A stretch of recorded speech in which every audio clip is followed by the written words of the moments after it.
Hello everybody! Today we are going to talk about how to manually install, compile and watch for changes inside our Compass files.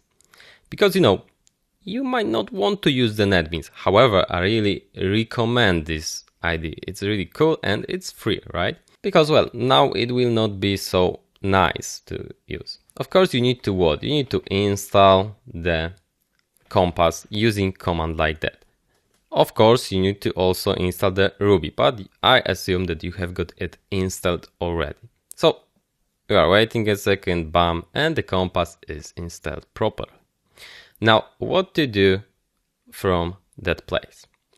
You need to now create a Compass project, or sometimes you might have already a Compass, a project with many files, right? So how to create inside it a Compass project, how to insert it inside, right? So I created a folder on disk C, so we'll go with the change directory command here, and I called it a test. As you can see, it's here. If you had here a big path, you could just copy this, Ctrl+C, and you could do something like CD, and then we will paste it here, enter, and you will change it to that place. Okay, so you don't need to do something like that and go folder by folder. So when you are inside the place where you want to put the Compass, you can type something like Compass create. And because of it, we created what? We created a folder where we have SCSS files and folder we have CSS files. And also we have got a configuration file, which is very important. So we added it with Notepad++. Well, we can use another editor. And as you can see here, you have got where things like CSS is put, where Sass is put, and where images and other things like that are put. We'll talk about other options about configuration file later. But the most important part for us is right now this thing. If you have right now folder which is called differently, for example as CSS, you have to change it here, and it should be also called the same here, right? Okay, so when you have got it installed like that, everything is gonna work. Let's check it out. Let's go, for example, to the Sass files. Let's go to the print, and let's open it with Node++. Let's open it here like that. And for example, I will type here something like, let's go into paragraph and then font size 15 pixels. And let's look here. As you can see, nothing has changed. Why?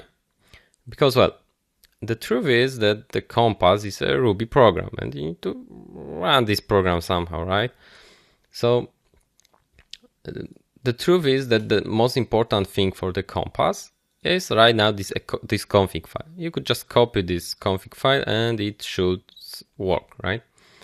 And now, in order to run it, what do you need to do? You need to type something like compile, Compass compile, enter. And as you can see here, it says that write to stylesheets print CSS. It means, as you can see now, it is asking us for reloading because something changed, modified the file by another program. It was this Compass program.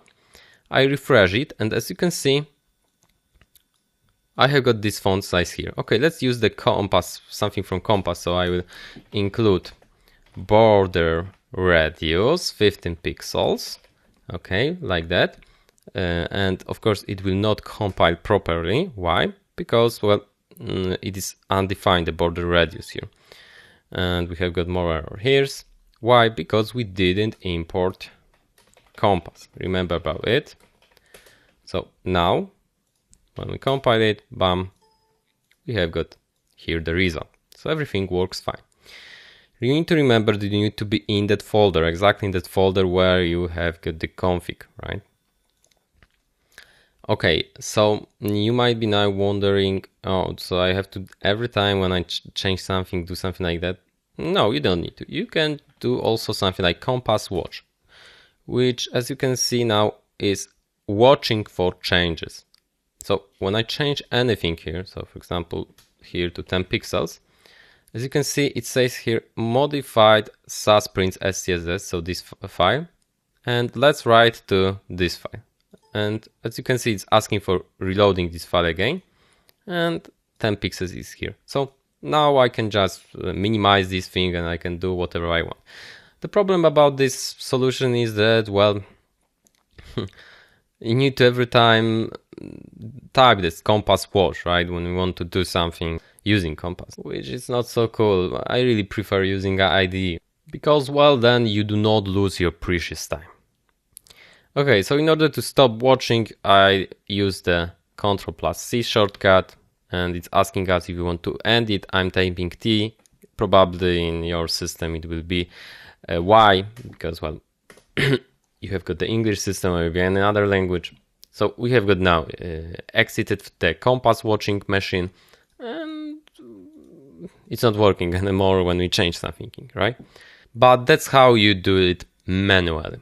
Okay, that's all in the lesson. Thank you very much.